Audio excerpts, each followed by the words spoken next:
Hello আসসালামু আলাইকুম viewers, this is IRFAN Mahmud Raj. আপনারা দেখছেন IRFAN 2.0 ইউটিউব চ্যানেলের ভিডিও, পাশাপাশি IRFAN 2.0 ফেসবুক পেজের ভিডিও। তো আজকে আমরা একটা ফেসবুক ইনস্টাগ্রামের একটা ভাইরাল এডিটিং, ফটো এডিটিং শিখবো। তো সেই এডিটিং করার জন্য আমাদের সিম্পলি একটা অ্যাপ্লিকেশনের প্রয়োজন হবে। তো সেই অ্যাপ্লিকেশনটার নাম হচ্ছে Pixellab। তো সেই Pixellabের মাধ্যমে কিন্তু সেই ইনস্টাগ্রাম ভাইরাল এডিটিংটা আমরা শিখবো। তো এখান থেকে আমরা একটা শেপ নিব। তো শেপটা একটু নিয়ে একটু বড় করে দেবো শেপটা। তো এই শেপটা আমি টেনে একটু বড় করে দিতেছি। শেপটা বড় করে দেওয়ার পরে আমরা উপরের দিকে এটাকে লক করে দিব, যাতে এটা না হয়, আসলে লড়াচড়া করতে না পারে। তো আবারও আমরা শেপ অপশনে ক্লিক করে আবারও আমরা একটা শেপ নিব এবং এখান থেকে সেই শেপটার একটা কালার সিলেক্ট করে দেবো। তো এখান থেকে আমি একটা কালার, যে কোনো একটা কালার এখান থেকে সিলেক্ট করে দিলেই হবে। তো আমি একটা কালার সিলেক্ট করে দিতেছি। তারপরে এখান থেকে স্টকটা একটু বাড়িয়ে দেবো। তারপর থেকে একটু রেডিয়াসটা একটু কমিয়ে বাড়িয়ে দেবো।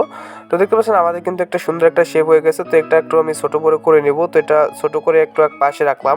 তো পাশে রাখার পর এখান থেকে কপি করে আরেকটা শেপ করলাম, কপি করে নিলাম। কপি করে সেই শেপটা এটা হচ্ছে একটু বড় করে দিলাম। তো এটা একটু বড় করে দেওয়ার পরে আমরা আবার একটা এখান থেকে কপি করে আরেকটা শেপ নিব। তো এইখান থেকে কিন্তু আমরা মূলত কপি করে একটা বড় শেপ আমরা তৈরি করে নিতে পারি একটা শেপ বানানোর পরে।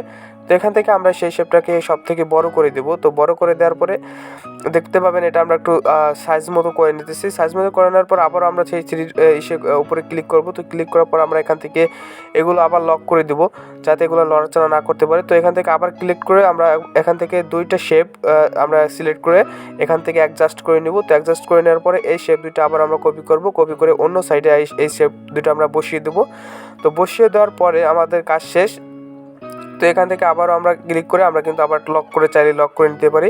তো এখান থেকে আমরা একটু সিলেক্ট করে নেব এবং এখানে কম বেশি থাকলে সেটা আমরা সঠিকভাবে একটু মিলিয়ে নেব, যাতে এটা এখানে কম বেশি না হয়, সমানভাবে হয়। তো এখান থেকে আমরা কি করব, সিম্পলি এখানে আবার সেই অপশনে ক্লিক করব এবং এই দুটো আবারও লক করে দেব। তো লক করে দেওয়ার পরে আমাদের টোটাল শেপটা কিন্তু এখন লক হয়ে গেছে।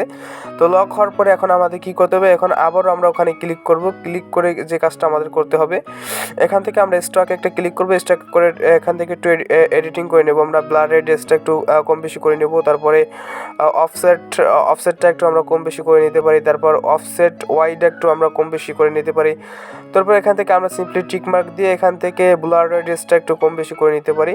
তো নেওয়ার পরে এখান থেকে আমরা সিম্পলি ওকে করে দেবো। তো ওকে করে দেওয়ার পরে আবার আমরা সেই টেক্সট অপশনে ক্লিক করতে পারি, বা এখানে টেক্সট অ্যাড করতে পারি, বা এখান থেকে আমরা এখন ইরেজ কালারের উপরে আমরা একটা ক্লিক করব। এখান থেকে ইরেজ কালার, তো এখানে একটা ক্লিক করার পরে আমরা তার আগে উপরে থেকে আমরা শেপ দুটো আবারও অ্যাডজাস্ট করে নেব। তো অ্যাডজাস্ট করে নেওয়ার পরে আমাদের এখন একটা শেপ হয়ে গেছে। তো এখান থেকে আমরা কালার রেডিয়াসে ক্লিক করার পরে এখান থেকে কালারটা চুজ করে নেব। তো কালারটা সিলেক্ট করার পরে আমাদেরকে এখান থেকে কালারটা ট্রান্সপারেন্সটা একটু কম করে নিতে হবে। ট্রান্সপারেন্সটা যখন আমরা একটু কম করে নেব, তো এটা দেখতে কিন্তু তখন একটু অ্যাট্রাকটিভ লাগবে। তো অ্যাট্রাকটিভ, এখন থেকে আমরা থ্রি ডট অপশনে ক্লিক করে কিন্তু এখান থেকে আমাদের একটা ফটো, আমাদের গ্যালারি থেকে একটা ফটো সিলেক্ট করে নেব। তো ফটোটা আমরা এখানে সাইজ মতো বসিয়ে দেবো। বসিয়ে দেওয়ার পর দেখতে পাচ্ছেন এডিটিংটা কতটা সুন্দর হয়েছে, কতটা পুরো লেভেলের কতটা এডিটিং হয়েছে দেখতে পাচ্ছেন। এটা কিন্তু ভাইরাল একটা এডিটিং, ইনস্টাগ্রামে কিন্তু এই ফটো এডিটিংটা খুব ভাইরাল। তো নিত্য নতুন টেকনোলজি ভিডিও পেতে আপনারা আমাদের ইউটিউব চ্যানেলটি সাবস্ক্রাইব করে রাখতে পারেন, বা ফেসবুক পেজটিতে একটি ফলো দিয়ে রাখতে পারেন। তো দেখা হবে পরবর্তী কোনো নতুন ভিডিওতে। সে পর্যন্ত সবাই ভালো থাকবেন, সুস্থ থাকবেন। আজকে এখানেই বিদায় নিচ্ছি। আল্লাহ হাফেজ।